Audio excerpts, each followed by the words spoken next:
За сайн байцгаана уу та бүхэнд өнөөдрийн мэндийг хүргэе. Өнөөдрийнхөө хичээлээр бид нэр Python програмчлалын хэлний хамгийн суур ойлголт болох Python програмчлалын хэлний эхний лекцийг орноо.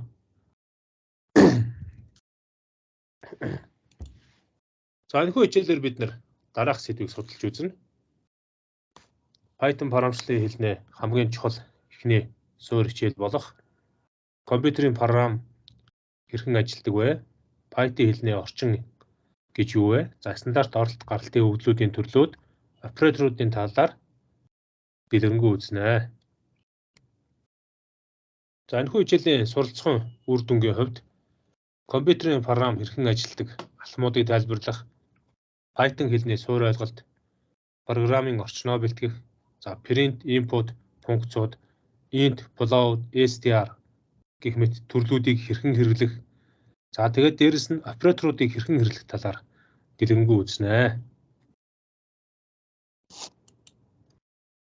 Компьютерийн програм хэрхэн ажилладаг вэ? Програм гэдэг зүйл болохоор компьютерийг ашиглах боломжтой болгодог ийм зүйл байгаа. Хамгийн хүчирхэг компьютерч програмгүй бол зүгээр л нэг ид зүйл байна. Төгөлдөр хуурн тоглох хөнгүү бол зүгээр модон хайрцаг болдгийг нэг жишээгээр компьютер нь програм байхгүй бол зүгээр нэг энгийн техник хангамж төдий зүйл болж хувирах юм аа. Компьютер нарийн төвөгтэй ажлуудыг гүйцэтгэх чадвартайч үндсэн шинж нь огт өөр байдаг. Компьютер зөвхөн машингийн үйлдэлүүдийг гүйцэтгэх боломжтой байдаг. Төвөгтэй математикийн функцийг өөрөө гүйцэтгэж чаддгүй. За нэг ёсондоо компьютер нь болохоор өөрийн гэсэн хийх үйлдэлийн хүрээнд өөрийнхөө хийх зүйлүүдийг хийж боловсруулж байдаг гэсэн үг.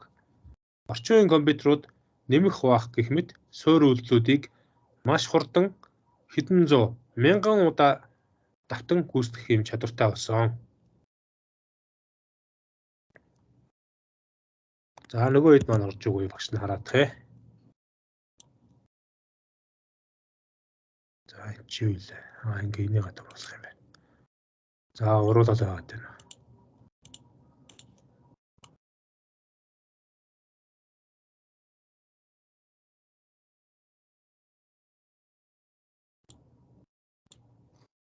За яг хөө явж лээ, учир нь олдох байлгүй.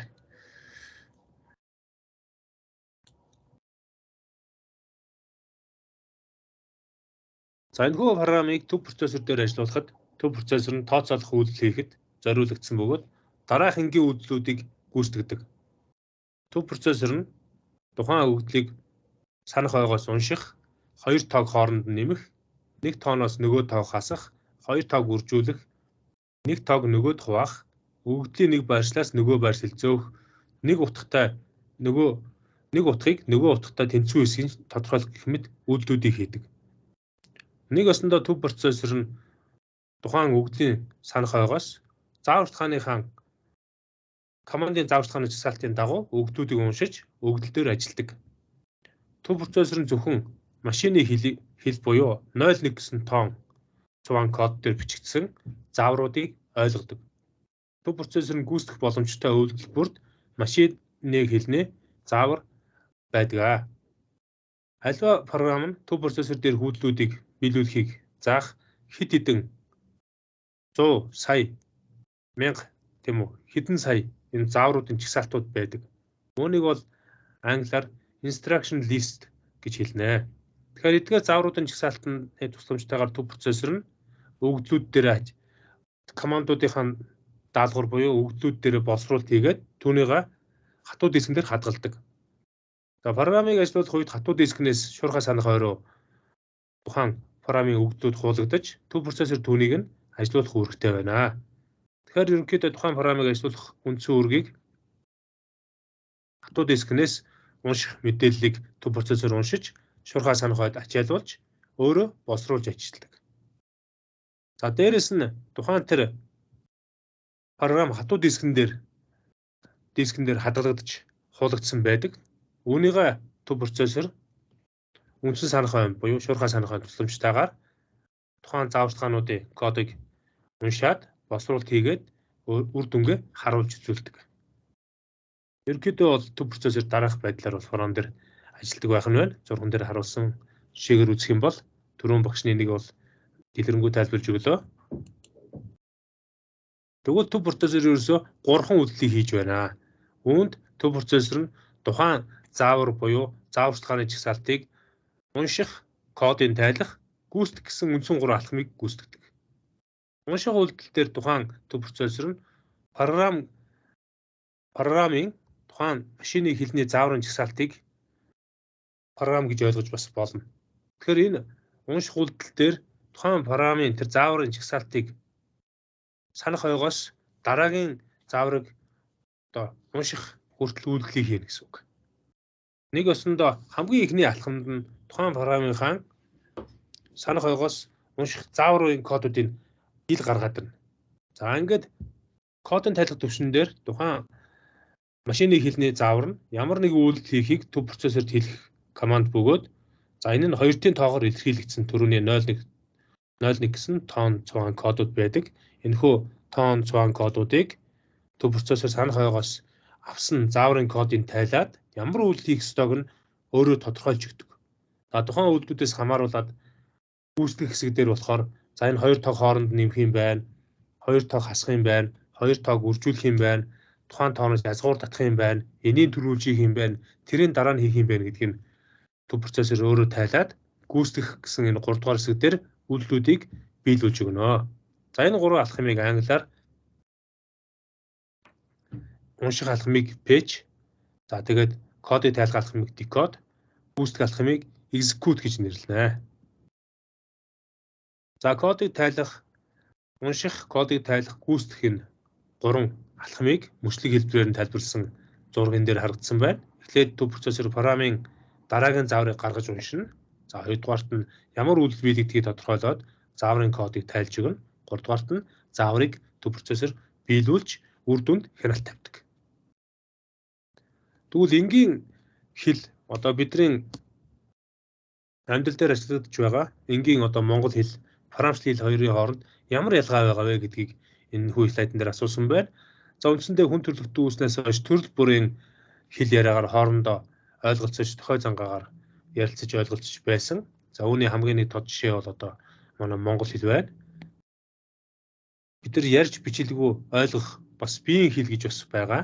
Энийг бол body language гэж олон улсад нэрлэдэг. Тэгэхээр бидний ашигладаг их хэл монгол хэл маань одоо их хэл болж хувирна. Энэ хэлийг бид нэр энгийн хэл буюу natural language гэж нэрлэж байгаа.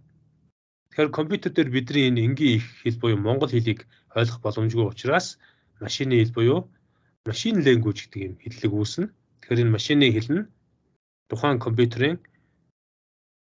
компьютерт урьдчилан тодорхойлсон олон командд хариу өгөх. Энэ тоог аваад нөгөө тувааж үр дүн хадгал гэх мэт командд ийм хариу өгдөг үйлдэлийг машины хэл гэж хэлж байгаа. Нэг өсөндөө бүр дэлгэрэнгүй хэлэх юм бол машины хэл гэдэг нь 01 тоон цуваагаар хадгалагдсан 2-ын тоолын системээр хадгалагдсан ийм кодуудыг машины хэл гэж хэлнэ. За хэлбэр юунаас бүтдэг вэ гэж асуусан байна. За бидний мэддэг бүх хэлнүүд дараах үндсэн 4 зүйлтэй байдаг. Нэгдүгээрт нь цагаан толгой. Монгол хэл бол 30 цагаан 35 үсэгтэй. За тухайн хэлний үгсийг бүтээхэд ашигладаг энэ тэмдэгтүүдийн багцыг цагаан толгой гэж хэлдэг. За хоёрдугаарт нь үгсийн сан байна. Одоо үүнийг бол бас толь бичиг гэж хэлж байна. За энэ хүү толь бичиг үгсийн сан дотор тухайн хэлний багц үгс буюу одоо жишээлбэл компьютер, чат, одоо хоршоо өгнүүд орж ирж болно. Төрөл бүрийн өгнүүд энэ үгсийн санд орж ирдэг. За 3 дугаарт нь syntax буюу өгүүлбэр зүй. Ямар ч хэлэн дээр яригддаг юм өгүүлбэрүүд үүсгэх боломжтой юм дөрмийн багцууд байдаг. Одоо жишээлбэл одоо би хөдөө явлаа, тийм үү? Хөдөө би явлаа. Би сургуульдаа явж байна. Би оюутан боллоо ч гэх юм уу. Ийм өгүүлбэрүүд үгсийн сангаар дамжаад өгүүлбэр зүй, өгүүлбэр бий болдог. За дөрөвт нь семантик буюу утга зүй. Тухайн өгүүлбэр нь яг хэллэг нь үнэн утгатай байгаа хэсгийг тодорхойлдог юм дөрмийн багцыг хэлдэг. Жишээлбэл би хөдөө явлаа. За тэгвэл хөдөө би явлаа гэж ингэж хэлэх юм бол энэ хоёр ондоо бас өгүүлбэр болж хувирж болно. За жишээлбэл энэ хүү жишээн дээр би гурилан бүтээгдэхүүн идсэн гэж хэлэх юм бол эзэн этгээд яг нэг гурилан бүтээгдэхүүн идсэн байх нь байна. Харин гурилан бов намааг идсэн гэх юм бол энэ бол эзэн этгээд нь арай хондоо болоод өгүүлбэр утгаа алдах нь байна. Тэгэхээр фарамчлалын хэлэн дээр эдгээр зүйлийг бол бүгднгийн тусгаад нэг бүрчлэн хэлсэн байдаг. За фарамчлалын хэл буюу instruction list буюу зааварчилгааны жагсаалт, компьютерийн их хэл, их код гэсэн эдгээр сэдвүүдээр энэ хүү слайдн дээр тайлбарлаж ярих нь байна. За instruction list буюу машины хэлний цагаан толгой нь одоо зааварчилгааны жагсаалт дотор агуулгадж байдаг нэг үндсэн зүйл байгаа. Энэ нь компьютерт команд өгөхөд ашиглаж болох хамгийн энгийн бөгөөд үндсэн тэмдэгтүүдийн багцыг хэлдэг. Энэ бол компьютерийн их хэлийг хэлнэ. Тэгэхээр хүмүүс хэрэгтэй тухайн програмыг бичиж чадах, энэ програмыг ажилуулахад компьютер ашиглаж болох хэл нь машины хэлнээс хамаагүй төвөгтөөж энгийн хэлнээс хялбар хэл бидэнд хэрэгтэй байна.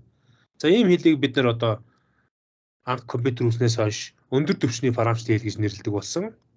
Эдгээр хэл нь хүн ойлгох тэмдэгт үгсийг ашигладагаараа энгийн хэлтэй төстэй байна.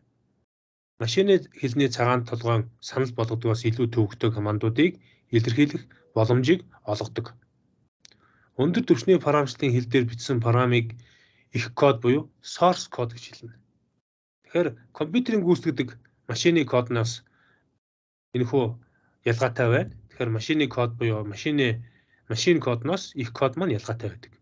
Их кодыг агуулсан тухайн файлыг их файл буюу source file гэж хэлнэ. Тэгвэл хэдүүлээ одоо үндсэн фарамчлал гэдэг сэдв рүүгээ оръё. Түрүүн бол төв процессор яаж ажилладгийг тайлбарлалаа. Их хэл ямар үндсэн дүрм бүтцтэй байдгийг тайлбарлалаа. Тухайн source code, source file гэж ямар байдгийг тайлбарлалаа. Тэгвэл эдгээрийг нэгтгэхэд фарамчлал гэдэг нь хүссэн үр дүнд хүрэх дарааллаар сонгосон програмчлалын хэлний элементүүдийг зохиомжлох процесс буюу үйл явцыг хэлнэ.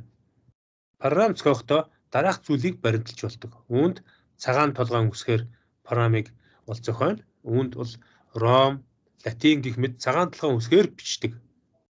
Тол бичгийн дагуу тухайн програмчлалын хэлийг зохионо. За тол бичиг гэхээр цагаан толгойн үсгээр бүрдсэн тухайн програмчлалын хэл бүр өөрийн тол бичгтэй байдаг. Энгийн хэлнээс авсаархан бага хэмжээтэй ашиглалт түгнүүд нь ойлгомжтой байна. За өгүүлбэр 100 дагуу хэл бүр өөрийн дүрмтэй тэдгээрийг дагаж мөрдөх ёстой байна. Тэгэхээр өгүүлбэр 100 дүрмийн дагуу хэл бүр нь өөрийн гэсэн дүрмтэй байдаг.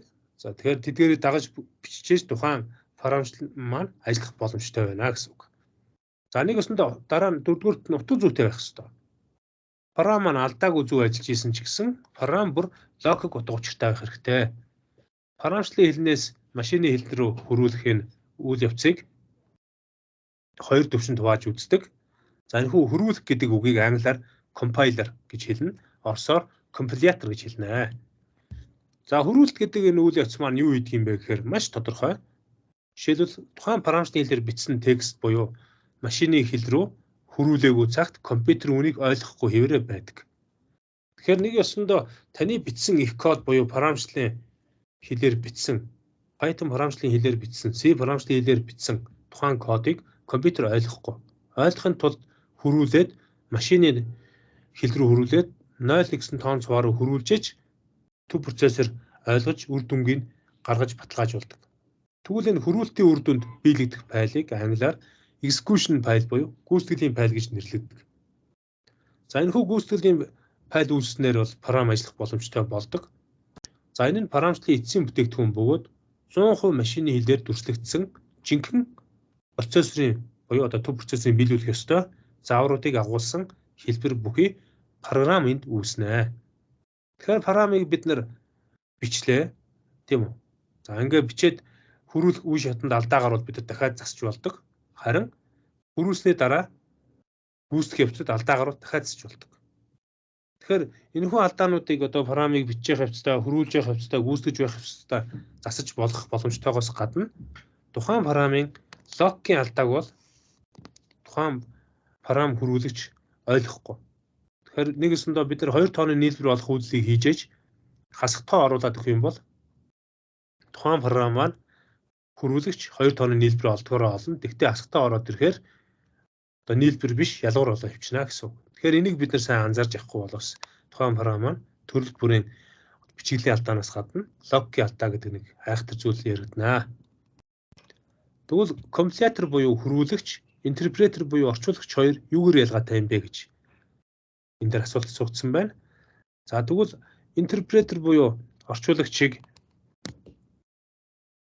гэдэг нь тухайн кодыг бүхлээр нь нэг удаа биш мөр мөрөөр нь хөрвүүлдэг юм зүйлийг хэлдэг. Хөрвүүлэгдсэн мөр тэр дороо биелдэг. Хөрвүүлэлт биелэлт хоёр нь зэрэгцэн явагддаг ийм үйл явцыг хэлдэг. Ийм програмыг интерпретер буюу орчуулагч гэж хэлнэ. Тэгвэл бидний компилятор буюу хөрвүүлэгч гэдэг нь машины кодыг агуулгах экзэ файлыг гаргах замаар их програмыг нэг удаа өөрчлөх болгонд энэ үйлийг давтан хөрвүүлдэг. Ийм хөрвүүлэгчийг бид нэр компилятор, оросоор компилятор, англиар компайлер гэж хэлж байна. Тэгвэл хөрвүүлэгч интерпретер хоёр ялгаатай юм байна. Интерпретер мөр бүрээр нь тэрийг хөрвүүлж явдаг бол компилятор нь нийт кодыг тэр чигээр нь хөрвүүлж ажилладаг юм байна. Одоо бидний үзэж байгаа Python програмчлалын хэл, PHP програмчлалын хэл, Ruby, JavaScript гэдэг програмчлалын хэлнүүд интерпретер буюу орчуулагч төрлийн талдаа ордог. За энэхүү зурган дээр харуулсан байна. Одоо эхлээд програмчлалын хэлээр бичин, дараа нь ажиллахад ready to run буюу ажиллахад бэлэн болгоно.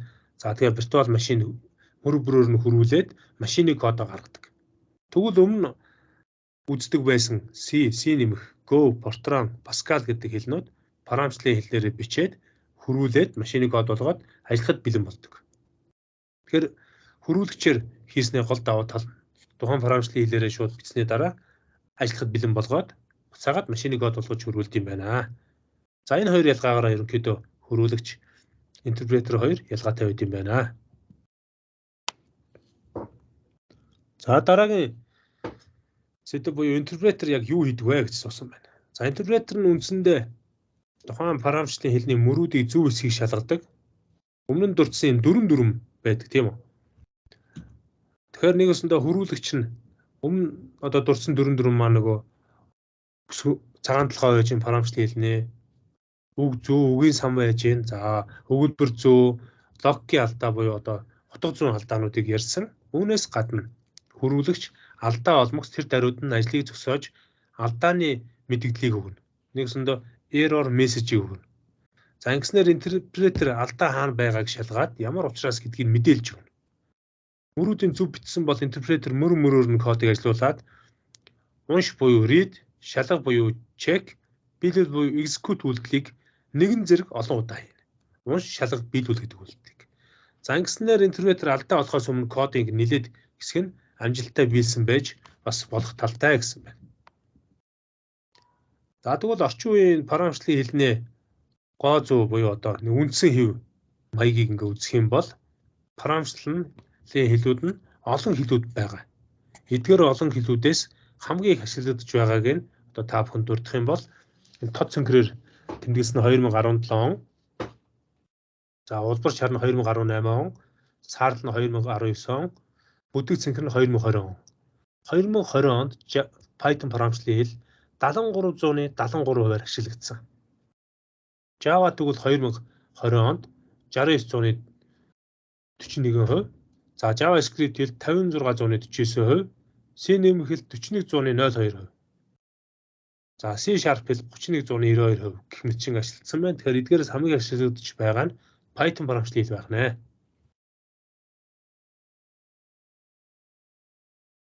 За Python програмчлалын хэл нь бидний мэддэг бүх төрлийн програмчлалын хэлийг өөр дээрээ тусгасан байдаг. Нэг ёсондоо юу хийх боломжтой юм бэ гэдгийг одоо та бүхэн тайлбарлая. Python програмчлалын хэл нь тухайн програмчлалын хэлний хоёр үндсэн жигүүр байдаг. Зүүн баруун тийшээ хоёр салж байна. За энэхүү зүүн баруун тийшээ салж байгааг тайлбарлах юм бол одоо зүүн талд нь буюу одоо зүүн гар талаа ингээд тайлбарлая. Процедурт програмчлалын хэлийг одоо процедурт програмчлалын хэлийг Python дээр бичих боломжтой. Объект хандлалт програмчлалын хэлийг бичих боломжтой. Параллел үйл явцыг програмчлах боломжтой. За баруун гар тал руу шилжээ. Баруун гар талд процедурт програмчлалын хэлийг бас мөнгө хийх боломжтой хэвээрээ. За функц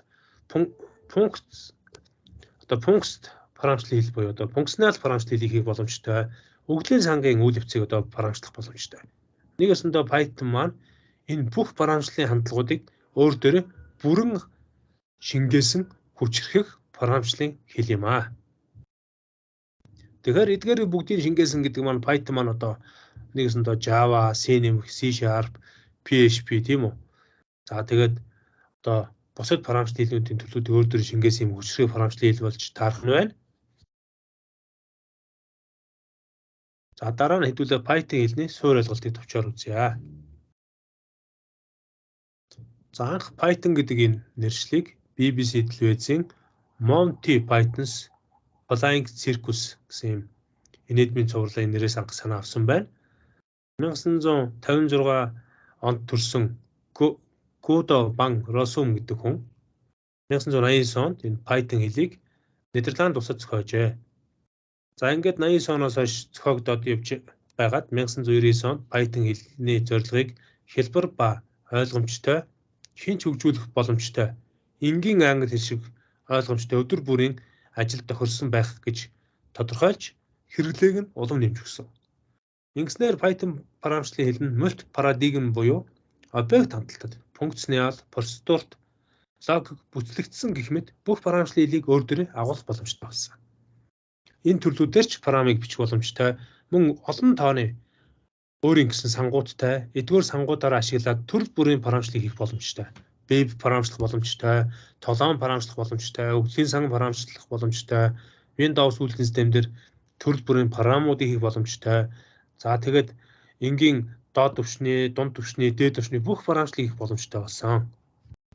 За ингэсний үр дүнд одоо Python маань дэлхийд даяар тархаж маш олон мянган хэрэглэгчнэр үүнийг тусаа загварыг ашиглаж, туршиж одоо бүр сурах хүмүүсийн тоо тасралтгүй ихсэж байна.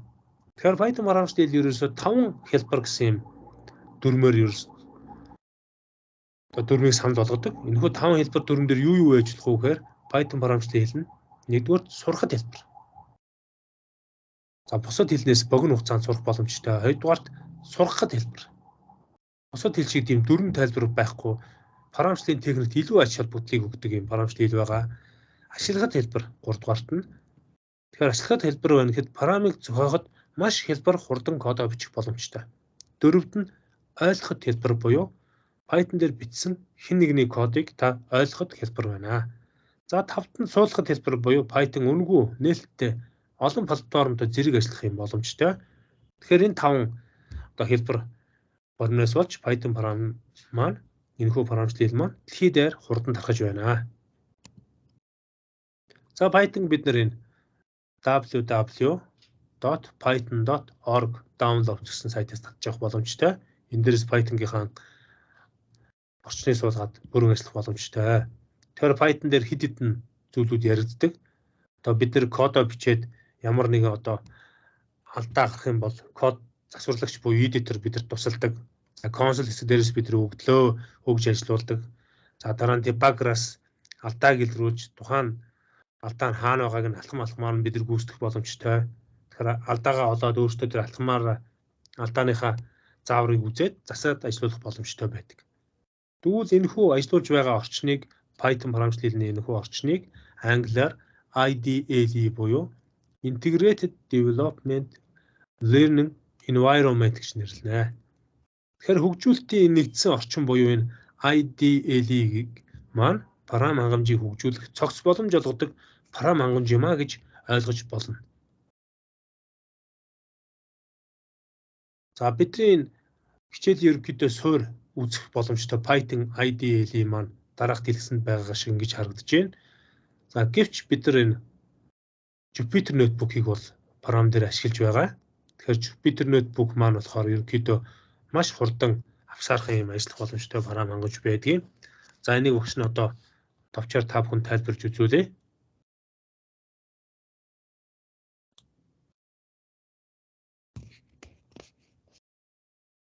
За Jupyter Notebook-ийг маань Jupyter одоо ноутбукийг маань Anaconda Navigator гэдэг юм парам хангамж өөр дээрээ нэ ажиллах боломжийг олгосон. За ингээд Anaconda Navigator-ыг нээхээр ингээ гараад ирнэ. Эндээс бид нэр Jupyter ноутбукийнхаа launch буюу ачаалах тушдураад орчин.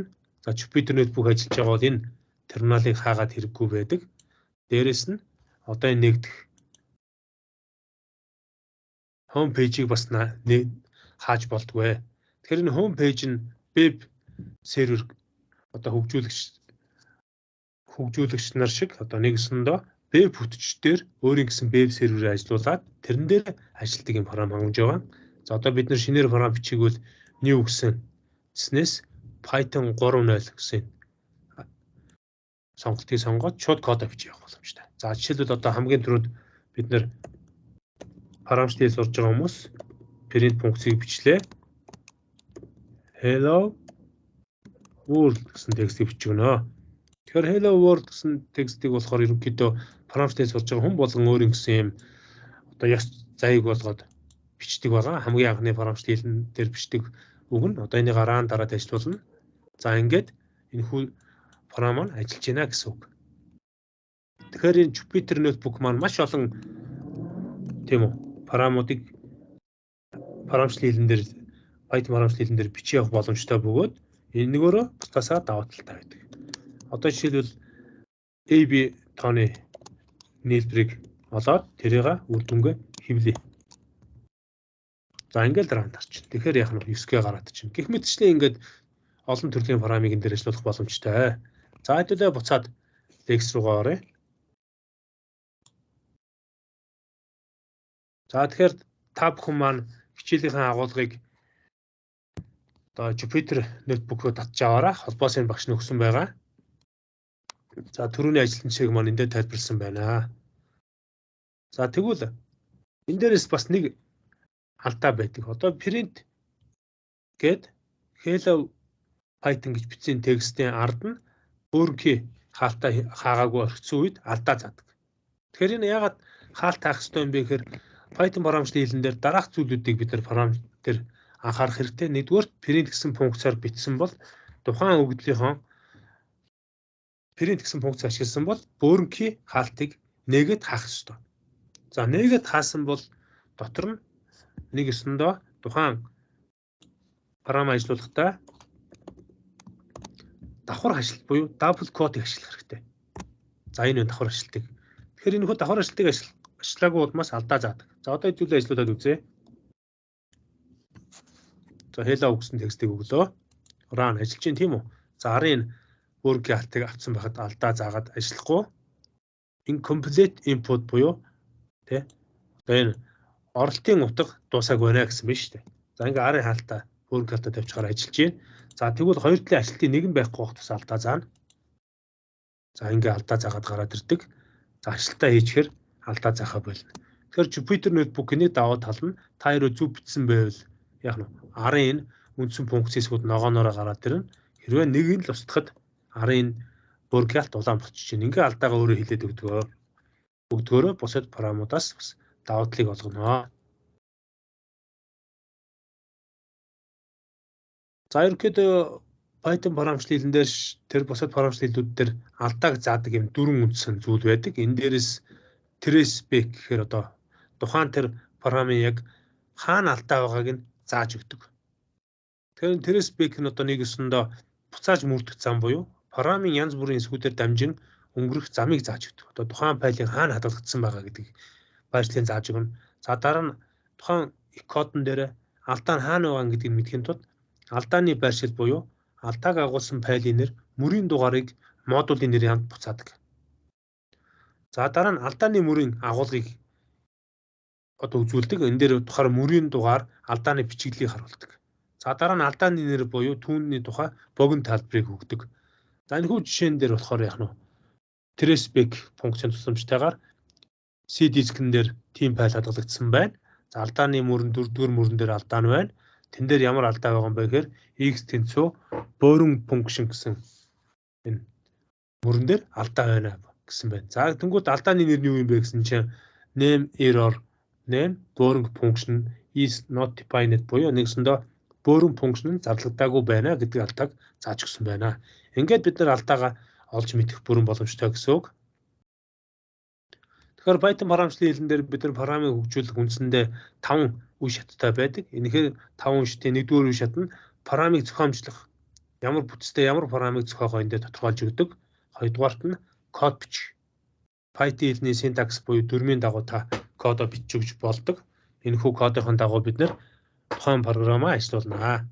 За 3-дугаарт нь синтаксын алдааг засах буюу одоо бичиглэлийн алдааг мэдээллийг уншиж түүний дагуу алдаануудаа засаад дахин ажиллуулах боломжтой байдаг. За 4-дугаарт нь програмаа туршиж тест хийж ажиллуулж үздэг. Хэдийгээр бичиглэлийн алдаагүй буюу синтаксын алдаагүй болсны дараач логик алдаа байх магадaltaй. Ийм учраас логик алдаа нь буруу үр дүнд гарахад хүргэдэг юм алдаа байдаг. Тэгэхээр үүнийг та нар засах хэрэгтэй гэсэн үг. Тэ бид нар засч сурах хэрэгтэй. Энэхүү алдааг програм зохиож байгаа хүмүүс буюу бид нэр засах хэрэгтэй. За логик алдааг засснаар тухайн програм маань алдаагүй ажиллах боломжтой болж өгдөг. Тэгэхээр энэхүү 5 үйлдэлийг бид нар байнгын хийж туршиж байдаг байх нэ. За стандарт оролт гаралтын өгдлүүдийн төрлийг багшин товчоор тайлбарлая. Python програмчлалын хэлэнд тийм үү гаралтын буюу одоо үр дүнг ил дүрсгэхийн тулд бид нэр print функцийг ашигладаг. Тэгэхээр энэхүү print функц гэдэг маань ерөнхийдөө гаралтын өгдлийг дэлгэсэнд гаргах юм функцийг хэлж байна. Тэгвэл функц гэдэг нь аливаа өгдлийг биелүүлэхийн тулд урьдчилан бичсэн кодын хэсгийг хэлнэ. Python-д олон өгөгдмөл функцууд байдаг. Жишээлбэл түрүүн багш нь тайлбарлаж өгсөн print гэдэг бүргийн алтан дотор функцаа бичигөөд давхар хашлан дотор юм уу дан хашлан дотор hello world гэдэг текстээ бичигөөд enter дарахад hello world гэсэн текст дэлгэснээр хэвлэгдсэн байна. За энэхүү хэвлэгдсэн hello world гэдэг маань одоо тэмдэгтүүдийн дарааллыг тэмдэгтүүд бөгөөд энэхүү одоо энэ мөр нь тэмдэгтүүдийн дарааллыг агуулж байдаг. Тэгэхээр тэр тэмдэгтүүдийн дарааллыг агуулдаг тэр зүйлийг тэмдэгт мөр гэж буюу string гэж нэрлэдэг байгаа. Тэгэхээр тэмдэгт мөрийг бид нэр дан юм уу давхар ажилтан дотор хийж өгөх боломжтой. Тэгэхээр дан юм уу давхар ажилтан дээр хийсэн чинь энэхүү тэмдэгт мөрүүд ажиллах боломжтой байдаг. Одоо бид таанд үзүүлье. Одоо print гэдэг дан ажилтан дотор Улаанбаатар гэвчдэг. За ран дарыг ажиллаж чинь тийм. За тэгэхээр давхар ажилтан дээр бичсэн ч гэсэн энэхүү текст маань ажилладаг гэсэн үг. Давхар ажилтан дотор одоо ийм зүйлийг бичье. За тэгээ ран дарыг. За ингэ ажиллаж байгаа нь харагдаж байна. Тэгэхээр дан давхар ажилт хоёр ялгаагүй ажилладаг байх нэ. Тэгэхээр олон мөр одоо тэмдэгтийг гурвалсан давхар ажилтанд хийж өгөх боломжтой. За хэдүүлээ Python дээр ажиллуулад үзье. Олон мөр тэмдэгт бай гэж бодъё. Print гэдэг яг нь double quote бичлээ. Дан хашлтаа бичлээ. За тэгээд дотор нь маш олон. Улаанбаатар is гэдэг Asian city. Monopoly.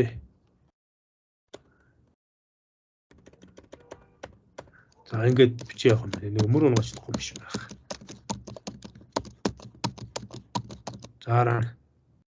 За ингээд ажиллах боломжтой байдаг юм байна. Олон мөр кодыг 3 давхар ажилтан дотор хийж өгөх боломжтой гэсэн үг. За хувьсгч гэж юу вэ гэсэн асуулт гарч ирнэ. Програмчлалын хэлэнд хувьсгч бол маш их үндсэн чухал үүрэг гүйцэтгэдэг. Хувьсгч гэдэг маань санах ойд өгөгдлийг хадгалж дүрслэхийн тулд хувьсгчийг ашигладаг. Хувьсгч гэдэг нь компьютерийн санах ойдох аливаа утгын дүрслэх нэрийг хэлнэ. Англиар хувьсгчийг variable гэж хэлнэ. Хувьсгч үүсгэж өгөгдөлд хандахын тулд утга олох үйлдэлийг ашигладаг. Тэгэхээр бусад програмчлалын хэлнээс ялгаатай нь Python програмчлалын хэлэнд хувьсгч зарлах үйлдэл байдаггүй. Нэг ёсондоо хувьсгчид анхны утга оноож өгөхөд хувьсгчийн төрлийг автоматар тодорхойлдог давуу тал нь орж байгаа юм. Тэгэхээр тухайн утга олох үйлдлийн ерөнхий хэлбэрийг англиар үзэх юм бол variable гэдэг тэнцүү expression гэсэн үйлдэлд орж иж. Нэг ёсондоо та хувьсгчийн нэрээ урд нь тавина, тэнцвүүгийн тэмдэг тавилаа, ард нь үйлдэлээ буюу одоо тухайн хувьсчид утга оноогох юм уу, үрж хуваах үйлдэл хийх юм уу гэдгээ шийдэж хийж өгөх боломжтой. За энэхүү жишээн дээр where гэсэн хувьсгчид нэг гэсэн утгыг оноогоод тэгээ print функцаар where-ийн утгыг хэвлсэн байна. Тэгэхээр дэлгэсэн 1 гэсэн утга хэвлэгдсэн жишээг бол энэ дээр харж байна. За өмнө үүсгэсэн хувьсгчид шинэ утга оноо гэвэл маш амархан. Тэгэхээр тухайн хувьсгчид шинэ утга оноохдоо бид нэр утга олох оператор буюу тэнцвүүгийн тэмдгийг ашигладаг. Тэгэхээр энэ тэнцвүүгийн тэмдэг ашиглахдаа бид нэр хамгийн гол нэг зүйл нь юу юм бэ? Анзаарах уу гэхээр баруун талын аргумент нь зүүн талын аргументэд утга болон оноогдож өгдөг. Баруун талын аргумент нь оператор гэсэн үг. Үг ба урд нь тодорхойлсон тийм хувьсгчийг агуулсан нийлмэл илэрхийлэл байж болдог.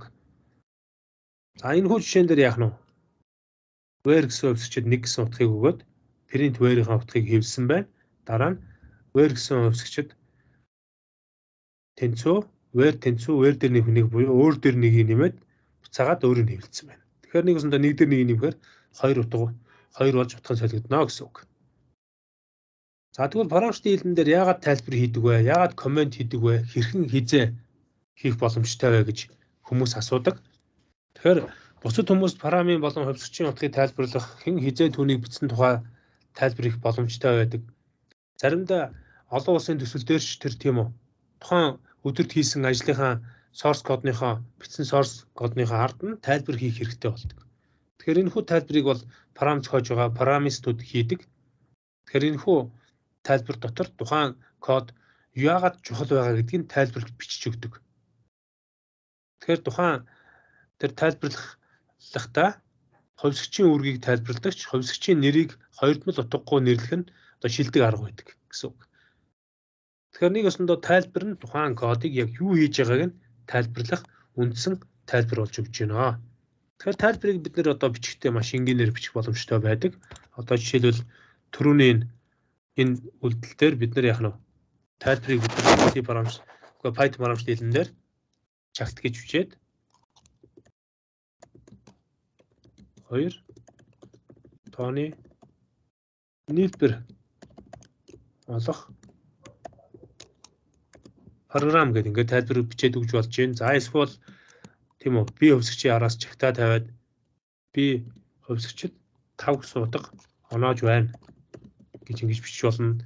За гэх мэтчлэн ингэж тайлбарыг хийх боломжтой. За дараагийн слайдн дээр өгөгдлийн төрлийг бол тайлбарласан байна. Тэгэхээр Python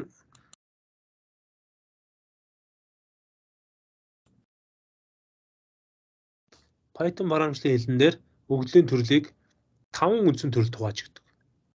Тэгэхээр өгөгдлийн төрөл гэж юу юм бэ гэхээр тухайн өгөгдөл санах үед ямар зай ажиллах, тэр зайд өгөгдөл тодорхойлох боломж тодорхойн олонлогийг өгөгдлийн төрөл буюу data type гэж нэрлэнэ.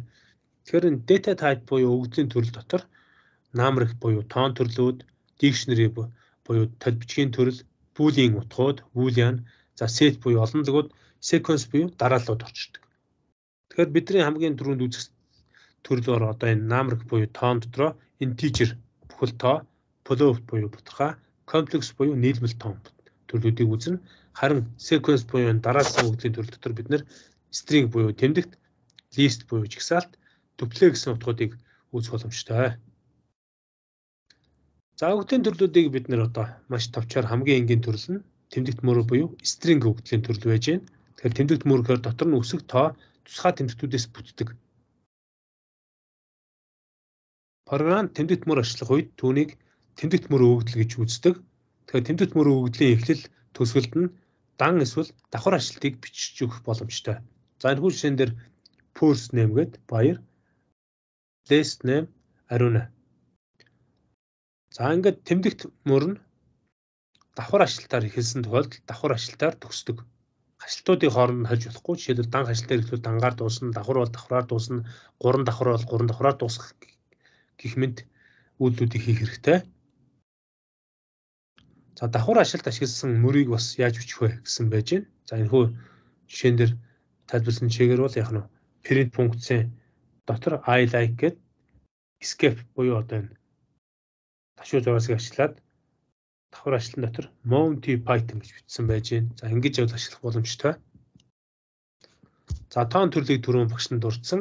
Тоон төрөл гэдэг маань шууд тодорхойлогддог өгөгдлийн төрлийг тоон төрөл гэж үзнэ. За компьютерт ерөөсө хоёр үндсэн төрөл байдаг. Integer буюу int бүхэл тоо, бутгай буюу float гэсэн бутгай хэсгийг агуулсан төрөл байдаг. Эдгээр хоёр төрлөөс хамаарат санах хойно дээр төрөл бүрийн зүйлсийг хийх боломжтой. За 10-ын бутгай тоо буюу одоо float бутгай тооны талаар тооч дурдъя. Энэ дээр ерөөсөд таслал ашиглахгүйгээр бутгай тооны төлүүдийг бичдэг. Жишээлбэл 2.5, 0.4, цэг 5 гэх мэт энэ тоонууд нь бүгд бутгай тоог илэрхийлнэ. Тэгвэл Python програмчлалын хэлэнд хэд том эсвэл хэд жижиг тоог бичихэд и үсгийг ашигладаг. Жишээлбэл гэрлийн хурд нь дараах утгатай байх юм бол энэхүү гэрлийн хурдыг 3-ыг үржих нь 10.8 зэрэг гэх ба Python-д ерөөсөө маш амраар 3i8 гэж бичдэг. И гэдэг маань экспонент буюу тийм үү? Тухайн тооныг одоо зэрэг тухайн тооны зэрэг нь и үсгний дараа байршина. Харин тухайн тооны суурь нь и үсэг өөрөө байна гэсэн. За ингэж бол тухайн нөхөө тоог бол илэрхийлэх боломжтой. За хэдүүл оролтын функцийг энэ дээр жишээ авч үзье. Python програмчлалын хэлэн дээр input функцаар хэрэглэгчийн оруулах өгөгдөл буюу компьютерийн keyboard нэрээс оруулах өгөгдлүүдийг оруулах боломжтой байдаг. За хэдүүл хэрэглэгчийн гараас өгөгдлийг оруулах жишээг товчоор ажиллуулж үзье. Одоо жишээлбэл нам гэсэн хувьсгчийг тэнцүү. Тийм үү?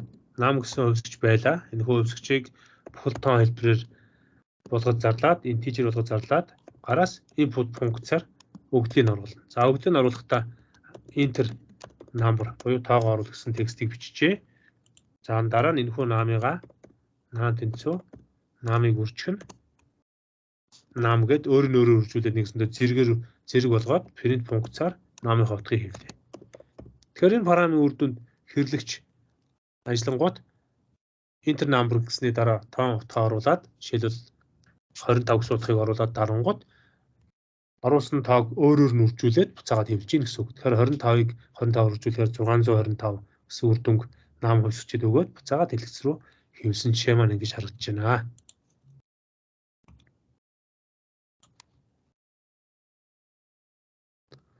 За тэгвэл хэдүүлээ функцийн төрөв үндсэн дараагийн жишээ рүү оръё.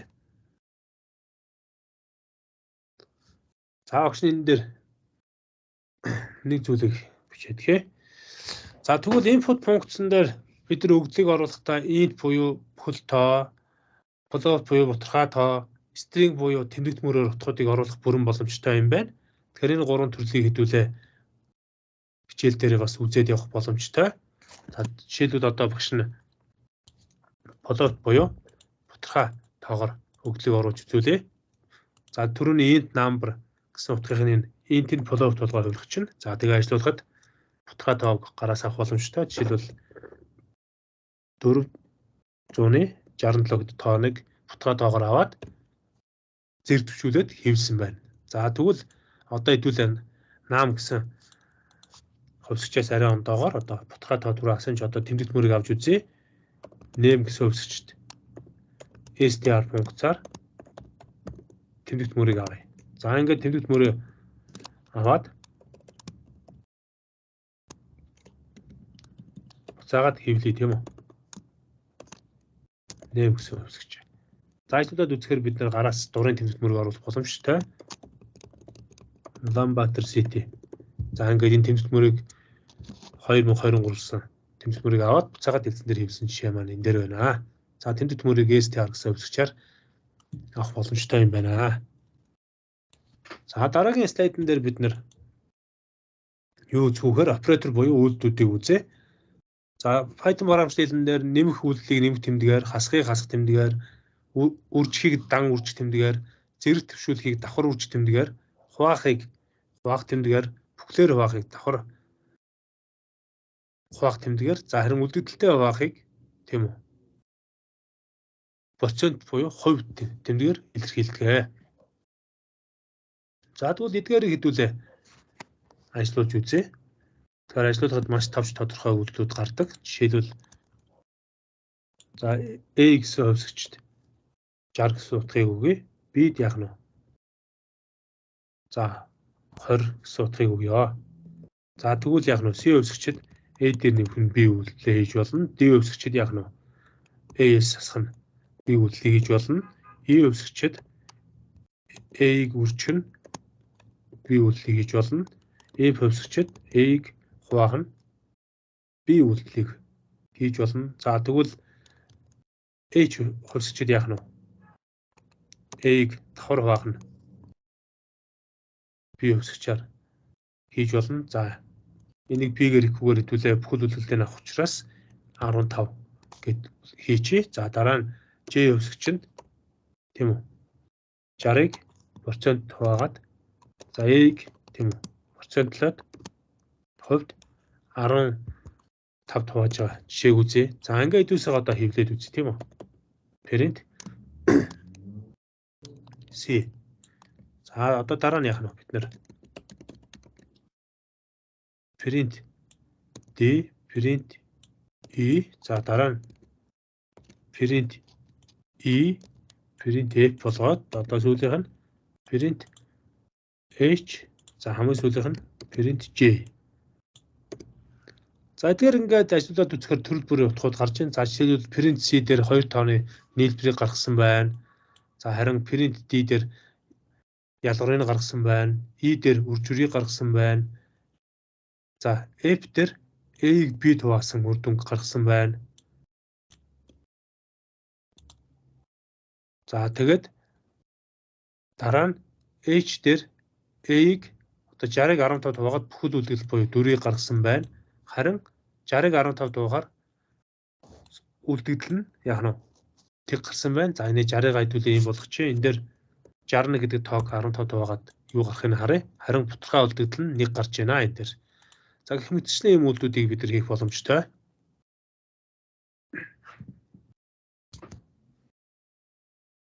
За операторуудын зэрэглэлийн хувьд эхлээд хасахтаа хамгийн түрүүнд хийгддэг. Энэ маань унаар буюу дан үйлдэл.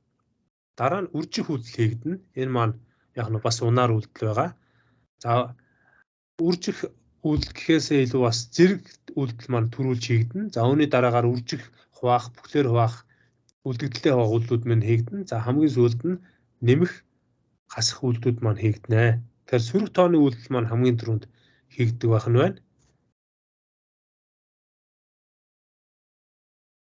За дээрэс нь синтакс хэлбэрээр бичгтээ тухайн тэмдэгтүүдийн хостыг зөв бичсэн хэсгийг шалгаж байх хэрэгтэй. За жишээлбэл яах нь 3 дээр нэмэх нь 2, үржих нь 4 гэсэн юм үйлдэлийг хийхэд алдаа заана. Яагаад гэхээр тэр 3-ын араас бүрг алт бичээд өгсөн учраас алдаа заасан байна. За дараа нь семантик буюу кодыг ажиллуулах үед тэмдэгтүүдийн хослол нь зөв заавар муу эсхийг шалгах хэрэгтэй. 89.4-ийг тэгд хуваахаар тэгд хувааж болохгүй учраас алдаа гарах жишээ нь энэ үйлдэлүүдийг бид нар мэддэг байх хэрэгтэй. За энэ хүү лекцийг дүгнээд товчоор хэлэх юм бол одоо програм маань төв процессор дээрх үйлдэлүүдийг биелүүлэхийг заах хэд хэдэн 100 одоо 1000 сая тэрбум үйлдэлүүдийг өөр дөрөө агуулсан юм зааврын жагсаалт байдаг. За энэ хүү зааврын жагсаалтыг төв процессор нь унших, кодыг тайлах, гүйцэтгэх гэсэн 3 алхмаар гүйцэтгэдэг. Унших алхам нь тухайн програмыг машины хэлний зааврын жагсаалтыг уншихад бэлэн болгож санах байгаас гаргаж ирдэг. Кодыг тайлах явцад тухайн машины хэлний зааврыг ямар нэг үйлдэл хийх нь төв процессорт хэлэх команд бөгөөд за энэ нь одоо 2-ын тоогоор илэрхийлэгдсэн байдаг. Энийг кодыг төв процессор тайлж ажиллуулахад бэлэн болгоод тавьдаг. За 3 дугаар алхам дээр нь буюу гүйцэтгэх явцад энэ хөө алхмынхаа үр дүн гаргаж гүйцэтгэдэг байгаа.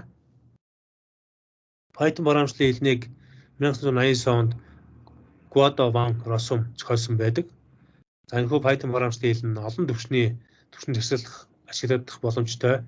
Объект хандлт, функционал, процедурт, логик бүтцлэгдсэн бүх төрлөөр энэ програмчлалыг хийх боломжтой. Ийм дэлхий даяар тархсан одоо түгээмэл ашиглагддаг програмчлалын хэл болж хувирсан байгаа. Тэгэхээр Python програмчлалын хэл нь өөрийн гэсэн маш олон тооны сангууд байдаг. Энэ хүү сангаараа төрөл бүрийн програмчлалыг хийх боломжтой байдаг. Хурдан, бүтээмжтэй, бүрэлдэхүүн хэсгүүдийг ашиглагдсан юм програмчлалын хэлний нэг төрөлд ордог. Тэгэхээр Python програмчлалын хэл нь маш энгийн бичсэн мөрүүд нь маш энгийн байдаг учраас маш хурдцтай програмчлалын хэл болж одоо дэлхий дээр төгсөн байна. За Python програмчлалын гаралтын үр дүнг бид нэр print функц дотор ашиглаж бичдэг. За Python програмчлалын дээр үйлдэл хийхдээ бид нар эхлээд товсгочоо бичээд тэнцвүүгийн тэмдэг тавиад ард нь үйлдэлээ тавьж өгдөг. Input функцаар бид нар компьютерийн keyboard-ноос хэрэглэгчийн оруулах өгдлийг оруулж өгөх боломжтой байдаг. За мөн компьютерийн гарнаас ботхай, бүхэл тоон, тийм үү, тэмдэгт мөр өгдлүүдийг оруулах боломжоор хангагдсан байдаг. За дээрэс нь Python програмчлалын нэмэх хасах үржих хуваах үйлдэлүүд бүгд өөр ингэсэн тэмдэглэгээтэй буюу үржих хасах хуваах, тийм үү, нэмэх тэмдэглэгээнүүдээр тэмдэглэгддэг. За дээрэс нь давхар үржих үйлдэлийг одоо зэрэг олох үйлдэлийг давхар үржих үйлдэлээр илэрхийлдэг. Үлдэгдэлтэй хуваыг гэвэл хувийг ашигладаг. За бүхлээр хуваыг бол давхар хуваах тэмдгийг бичигдэг. Гэх мэтчлийн ийм зүйлүүдийг хийдэг байна. За ингээ өнөөдрийн лекцийг сонссон та бүхэнд баярлалаа. Анхаарал хандуулсан та бүхэнд бас дахиад баярлалаа гэдгийг хэлье. Дээрээс нь та бүхэн маань багшийнхаа энэ одоо хөтлж байгаа Pro EJ сувгийг subscribe хийгээд дагаарай.